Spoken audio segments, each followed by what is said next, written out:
If you don't know, this is Nate Ellis, and this section is called Crafting Star Citizen Machinima with EE Studios. If you haven't seen some of the work, we're going to go through a few things, right? And first off, who is this? This is Ava, which is our most well-known character, and Kim, my wife, does the voice for Ava. So you're going to see some of her today on the screen. So tell us how you guys got started with all of this. So my background's in production. It's a long story. I grew up with a camera in my hand, and then I went a weird way. Probably like most of you watching the movie Aliens, you saw the dropship scene, you wanted to be dropship pilots. Well, I took it literally, joined the Army, flew Blackhawks and Hueys in Afghanistan, did dropship stuff. And the Army paid for my college in media technologies, which is sort of like filmmaking. And then the Army paid for me to go to grad school for actual film production. And then after that, I was flying part-time while I got my writing, directing stuff going, and then the pandemic hit. And so I was like, okay, now the whole world stopped. My career is essentially on hold. I want to check out Star Citizen.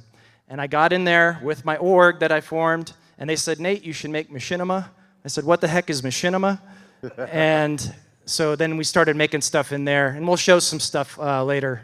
So to play off that, so with Star Citizen Machinima, you've done Overclocked and Huxley Group. Yep. So what really inspired you in making that type of content in Star Citizen? So Overclocked was a creative experiment. I had no plan going into it. I didn't write a script really or anything. And it was just like, oh, let me just make a movie about these two bounty hunters. And that grew into an entire feature-length movie, and then a whole second movie. And then Huxley Group, I approached it more intentionally. So I didn't write a script per se, but I did do more character development. I obviously knew Ava at that point very well, and I approached that project more deliberately. So Overclocked, it's gained attention because of its intense action, right? I've seen it's nice, and really intricate storylines. Yeah. So walk me through that process, because that's got to be kind of interesting, having that action, that intensity, but then the storyline as well. What's that like? So for me, when I started making Machinima, I don't know much about computers. I had a 1660 Ti or graphics card, not very great. For me, story comes first. As a filmmaker, as a creative person, it's always about the story and character. So I figure out that first, the main character, and most of the time it's Ava, because I've gotten to know her so well, and in a way I've fallen in love with her. I love you more, Kim, don't worry. But it's story first, outline, and then we sort of go in and figure it out. But I'll show a little bit more in detail how my brain works with that stuff. Okay, so that's Overclocked. Now, Huxley Group is a bit different. How does that? So Huxley Group was just more intentional. Overclocked, it was like improv. I was making it up as I went along. So the first movie, it doesn't have a traditionally fully formed story. That's why we had to then go in and make a second movie to pay off everything that we had set up. But Huxley Group, I went in more intentionally and figured out these are the characters, these are the arcs, these are the main beats, and so it was a much more deliberate process going through Huxley Group. Okay, so this is like making a movie or a short story, like TV show type of thing, but doing this within Star Citizen, alpha testing, we used to have 30Ks all the time. So what is that experience like? What's the difficulty with that? The difficulty, obviously, is the game is still in development, and as you all know, there's a lot of bugs and glitches. I've learned to just roll with the punches, creative problem solving, and I usually keep my teams really small, and I work with people who I know, one, are team players, but two, they're creative people too. They get the process, and they want to do this stuff. And you basically just have to, like there's one thing in Overclocked where the guy's T-posing. Obviously that's a problem. We just worked it into the story. It was a joke at that point. And so that's actually one of our more funny things is the guy T-posing in Overclocked. So you go through all of this, especially with the hurdles of alpha development, making something very impressive. What would you say is the most, rewarding part about this for the Star Citizen community? The number one most rewarding thing is connecting with you guys, connecting with other citizens and players in the verse, And I mean that seriously. So I get messages all the time. When I did this stuff, it was just for fun. My film career wasn't working because of the pandemic, so I was doing this to like release that creative juice. Never in a million years did I think that I would be connecting with people like this. And I get messages, the biggest compliment I've gotten personally is when someone says, hey, my spouse or my family, they don't even play Star Citizen, and they watch this stuff because they love these movies, and they love Ava, or they love these characters. And I'm like, really? Like, really? That's so cool. So it's the connection, and I know some of you are here, some of the fans are here. That's the number one most special, important thing to me personally. So we have Overclocked and Huxley Group that EE Studios has made. What can we expect from EE Studios in the future? So the truth is, we never know what we're doing next. It literally will be, I'll get a lightning bolt of inspiration. It'll have to be something I'm excited about, and then we just dive in. It'll probably have more Ava in it, but I don't know. We just did a racing commercial released a week ago. Didn't know I was going to make that a week prior to that. So really, just stay tuned. I have no idea, but I hope you enjoy it, and we'll do our best. So I love the fact that this community shares. Oh, no, go ahead and clap. Clap. Yeah, jeez. I always have all kinds of questions because, I do a lot of tech reviews and all. So the thing about the Star Citizen community, we like to share a lot of information, right? Whether it's just how to overcome a bug or just how to record a video. So how can somebody like a young creator get into Machinima within Star Citizen? Any advice that you would give them? So I have a little presentation with some videos that I'm going to break that down. If you guys want to see that, I can do that now. Let's do it. Let's do it. So yeah, EE Studios, and like I said, I do have a live action film background. We did do a live action overclocked short that was funded by one of our fans. We only had 2 days to shoot it. That's on Dust right now and just got picked up for distribution. We shot that on an Unreal Engine 3D stage and also at Vasquez Rocks, which was made famous in Star Trek. So I don't know how we did it, but we did it in 2 days. But that's what that thing is. But we do a bunch of different stuff. And then I want to emphasize, EE Studios is not the only show in town. There are so many really talented artists in our community, and this is just a small pick of some of the best stuff, some of my favorite stuff. My point here is that there's something for everybody.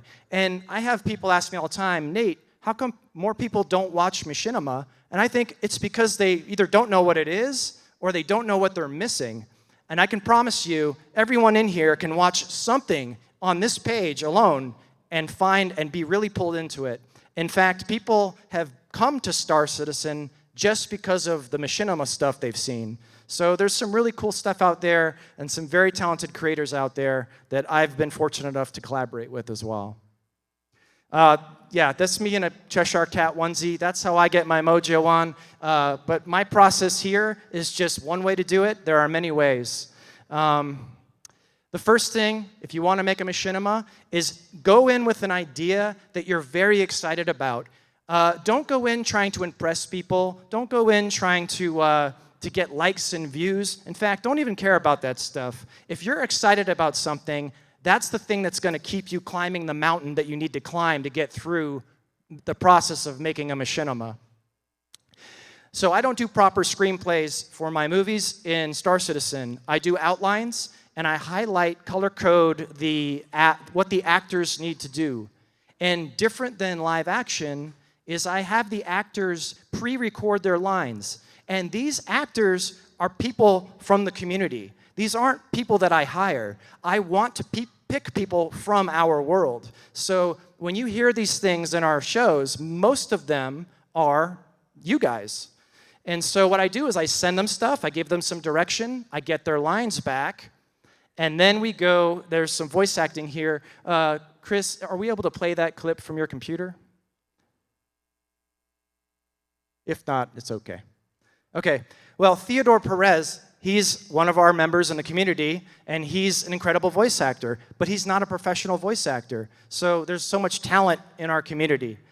And then the laborious part of this is actually going in and filming. So if you're in the verse and you see people, a group of people in one location doing the same thing over and over and over again, and it's not mining, that's probably us shooting a movie. So please don't kill us, because it really makes it more painful than it already is. But the thing we do first is, once I get the lines from the actors, I'll put it into a rough assembly, and then I'll get in there and literally puppeteer the character's mouth to the recording of the actor's performance. And it is one of the most painful things you can possibly imagine. But I think it's important to, one, see the human face, and also to have that human face emoting and talking. So there's that. And then camera tutorials. There's a lot of different camera tutorials for Star Citizen, and the camera's actually really easy to use. I'm going to show you a funny one today. And then storytelling techniques. There are many different ways to tell a story. You can do it like red versus blue, or you can do it like a traditional narrative format, sort of like what we do. But whatever you do, be original. Do what you want to do, and do it as best as you can. This is a brief look at like Premiere. This is what I use. You see all those green blocks? Those are sound design elements. So 99% of the sound is something that we build into it because it gives us more control. And so Premiere is one thing you can use. You can use DaVinci, which is free, I think, and a lot of people like to use that. But there's a lot of technology out there, and it's not that hard to learn, the basics especially. And then the last thing is to release your video. I got to tell you, some of my favorite Machinima videos have like 150 views. But I, as a filmmaker, I see them and I recognize the talent and the story behind these things. And so my advice to anybody here watching Machinima or wanting to make some, don't be afraid to release it. And don't be afraid, if you enjoy it, to say, hey, this was great, because that pat in the back goes a long way after you've just died on Mount Everest trying to make something work that's very difficult to do. And the community hub is also a great place to find Machinima and to also connect with other people who enjoy it. And that SIG has also been very great about featuring Machinima. Okay. My biggest piece of advice here is to start small. Do a 1-minute story with like a beginning, middle, and an end. Most people come in and they want to do Lawrence of Arabia. Don't do that. You got to learn your style. You got to learn your pacing. You got to learn how you deal with the stress of being in the game and dealing with a still in development game, making these things. Don't be afraid to ask for help. There's some community out there that can help you. I'll tell you more about them. And then once you get started, try to keep going. Don't say, oh, this patch is too bad, we're going to wait. I say, in my personal experience, you have to just get in there and climb the mountain as often as you can with the right people and just get it done. Otherwise, you're going to burn out and you're never going to finish it. And then, most importantly, be as authentic as possible. Every single person in here, whether you're an artist or not, you have a unique voice. And when you just do what you want to do the way you want to do it and don't worry about trying to copy or mimic someone else's style, I guarantee you it's going to stand out in a special way, and it's going to create that sort of magic that I like to see when I watch people who make art, is essentially what this is. So don't be afraid to be yourself. Epidemic Sound and Artlist.io are two programs you can use. They're subscription service, tons of music, tons of sound effects, professional grade. Those are things you can use to source your sound and your music. And then lastly, before I show the video, HubNet is a wonderful community started by my good friend Oliver Zark. Oliver Zark does news broadcasts in game that are professional grade. He started this community, and I helped him build it up over the last 2 or 3 years. These are people that you can connect with. It's not even an org. They're just people who love to work together and be creative. If you want to be a voice actor, if you want someone to help you with your org commercial, if you want to get involved in anything Machinima making, go into HubNet, tell them that I sent you, and say, how can I help or what can I do? Really great community, and I love these guys. With that, I'm going to show you a short video. It's an EE Studio style camera tutorial with some sort of epic clips that I could find from some of our previous work that can show you how much you can do with the basics of this technology. Thank you.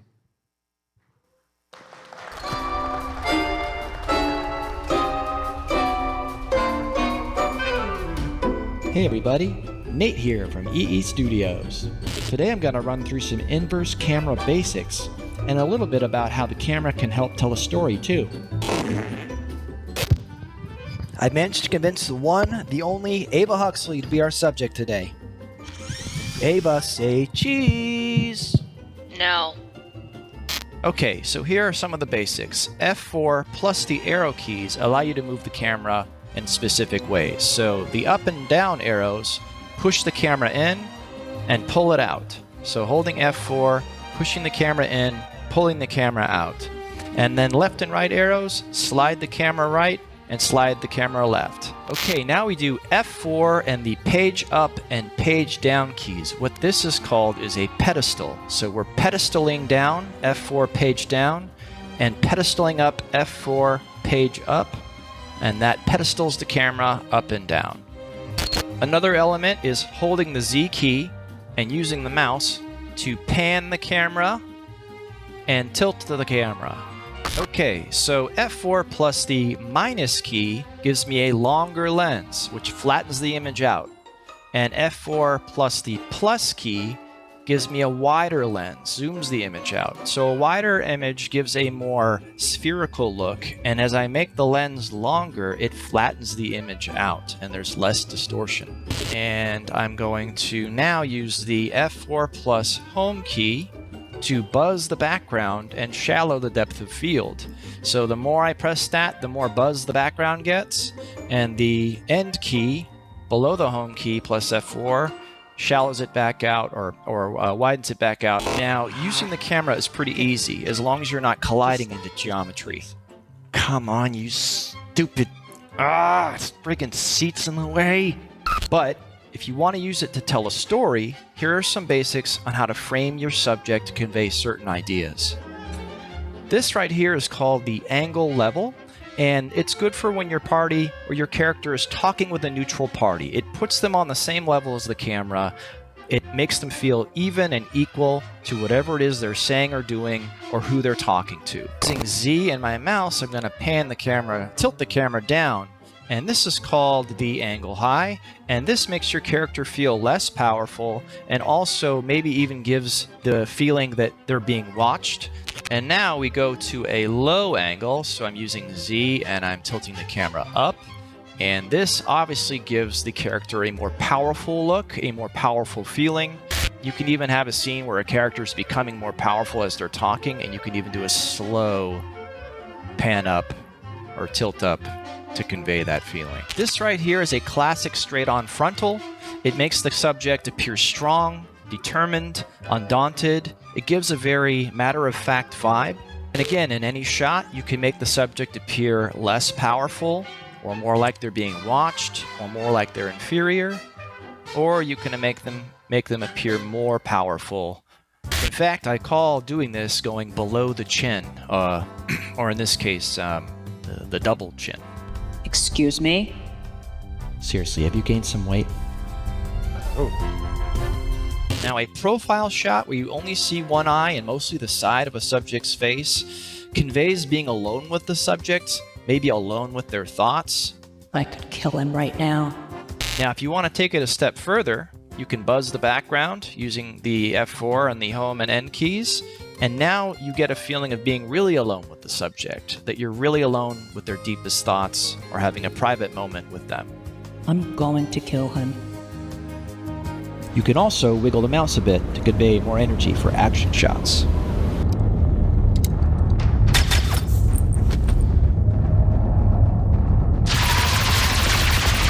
Sit down! Fuck! Fuck! They're gonna breach the hull with all that gunfire, sir. A little blowjob might be all we need. Open the doors. Sir? Open the fucking doors. Now.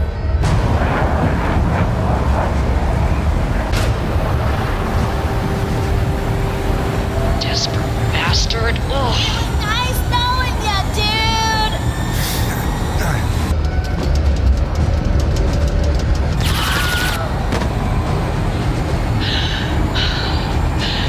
Dive. Sir! Dive.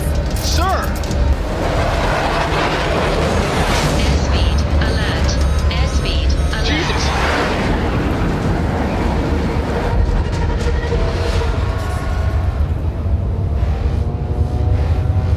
sorry. Me too. We're overstressing the airframe! I don't care. Jesus! I'm not sure I can recover, sir! Looks all right to me. Aim for the water. Come on, baby! Come on! Real shit! Lastly, you can get some nice stable vehicle shots by turning off global camera shake near the bottom of the options menu. You can also lock to an exterior angle of a vehicle by turning off camera spring movement near the top of the options menu. Shit. What? We're being followed. Hang on.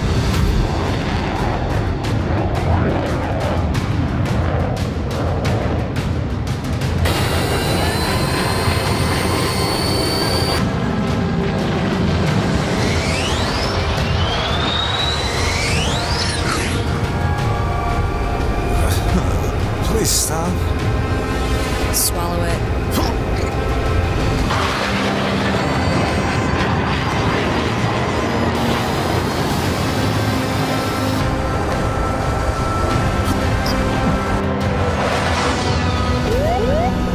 Terrain! Pull up!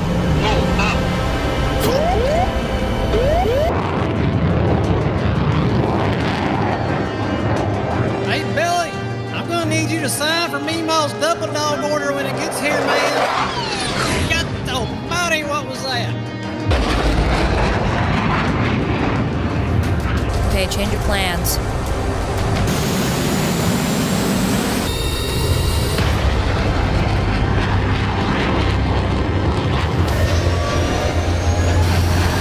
Holy shit.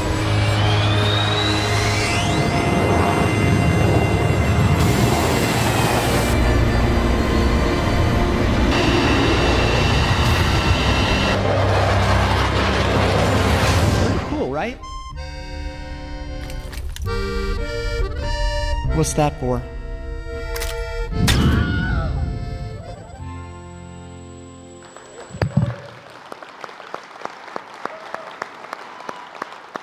Absolutely fantastic. I know I learned a lot. I never really thought of how much really goes into this. And it's a lot of work, production level, obviously. And I don't know, any final thoughts about all this? No, I'm very grateful to be here. When Griffin and the guys asked me to come here, and my wife, very honored, and especially for you guys to listen and care about what we have to say. That means a whole lot, so thank you. I think the biggest takeaway is that if you have something that you have a vision for, there's a huge community here to help you do it. But in my experience of content creation, the hardest part is just hitting the record button that first time. Once you get past that hurdle, it gets easier and easier. All right? All right, I think we have some giveaway action coming next with NicAtNight. Do you guys still like giveaways? No? Have there been too many? I don't know. Can we give this away to my house? Yeah? No, not this one. Okay, all right. Next time. So yeah, we have, so thank you so much. Thank you. For Thank this. you. And